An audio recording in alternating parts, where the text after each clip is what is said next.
Good afternoon. This is Michelle Smart. Here's my avatar, and in my mind, she looks exactly like me. Okay, so maybe I don't look like my avatar, but I do wear glasses. Today we're going to talk about digital identity. Digital identity is who we are when we're out there, putting ourselves out there on the internet, whether it be through social media like channels like Facebook, Snapchat, Instagram, LinkedIn, Twitter, or through email, or texting, or chatting. In all of these cases, we are expressing ourselves to others or getting information from others, whether it be from, searches on Google for information or asking for information via, things like email or texting. It's how we communicate so often these days. And the interesting question is, do we do that the same way through the internet, through these channels, as we do when we're face to face? I think the answer is probably no. I am on LinkedIn for business. I definitely I tell my story. I'm sharing my story on LinkedIn with others because I want them to buy it. I am currently looking for a position. So my role in LinkedIn is a storyteller. I want people to read my story and get hooked and want to say, gee, I really want to get more of that. I want to see what Michelle can bring to the table for us. And then there's Snapchat. I'm on Snapchat because my grandchildren are on Snapchat. I have 7 grandchildren, and if they want me to put these little things on me that make me look like a kitty with perfect skin, I'm gonna do it. And I do that to make them happy. And it's not who I normally am. You wouldn't normally see me walking down the street dressed as a kitty, but it makes them laugh, and that makes me laugh, and it makes us all happy, so that's what we do. Instagram is, I have a puppy golden retriever, and one of the things that I love is to share pictures of him. He's always doing something silly. And again, I love Instagram because there's no drama. It's all about the pictures, getting information, and all you really see from me on Instagram are pictures of my children and grandchildren and my dog.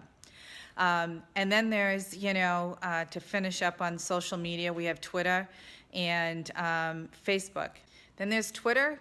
Twitter is confusing to me. I have 2 accounts. I have a business account and a pleasure account, although I don't find anything pleasurable about Twitter. I tweet hardly ever. I get tweeted all the time. Is that the right term? I don't even know. But I am constantly barraged with tweets that I can't really do anything. I don't act on them. They don't really mean anything to me. But every company I talk to, they want to know what my Twitter account is, so I have to have Twitter. Then there's Facebook. I don't know about you, but I have a love-hate relationship with Facebook. I love seeing posts and updates about family and friends and their children and grandchildren, their pets, all the good, fun, happy stuff, good places to go. I love all that. What I don't like is the negative, right? All the digital courage that people seem to find when they're on social media, and all the coaching I get. I get a lot of coaching on Facebook on how I could be a better American or a better human being in general, or if I just thought like they did or agreed with them, then I too could be enlightened. And I complain about it, but I also have to reflect, and I can remember a few years ago, I wasn't that different. I was doing the same thing. I thought, oh, I have all this wisdom and knowledge I too can share this so that my community, my friends, could be as enlightened as I am. And I learned, I got taught a hard lesson by my husband one morning when he's like, please do me a favor. I'm not one of your employees. I don't need to get coached when I'm on Facebook. And I was like, ouch, that kind of hurt. But it made me think about it and change, and I immediately started treating Facebook like I do Instagram. So I would say if I were to be asked a few years ago how I used Facebook, was I the same type of person in my digital identity as I am in my real identity? No.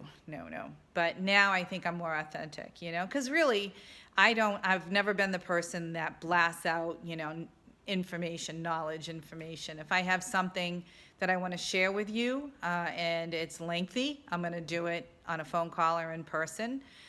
If I have some feedback, like I didn't like the meal at the restaurant, I call the restaurant or I say it quietly before I leave, because whether I be a leader or a customer or, whatever the situation is, your mom, I'm going to do it quietly, one-on-one. It's going to be constructive with the intent to help you, and to help you get there and be your better self and your best self. So that's how I've run my career. It's how I tried to parent my kids.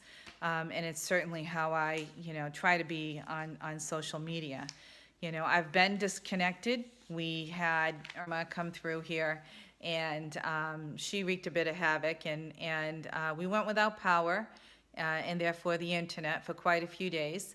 And as a result, I was Michelle Unplugged. I learned that Michelle Unplugged had a little bit of an adjustment, but actually did really well playing Scrabble, cribbage, card games, candlelight dinners, talking, a lot more talking than if the TV was going. And I think I had really acclimated to not having access to the internet. Not having the internet was difficult. I can't lie about that. I mean, it was hard. However, lots of valuable lessons learned from that. We had a lot of face-to-face conversations, a lot of human interaction. When I finally got access to the internet again, I stopped and thought about it, I really need to take my tone that I use in conversations and make sure that translates effectively in any digital communication that I have. It's how people hear it, whether it be through your voice, verbally, or through your voice through digital channels. That's what's really important. It's how people hear our voice, whether it be vocally or digitally. And it's our job to make sure that we send our intent effectively with that voice.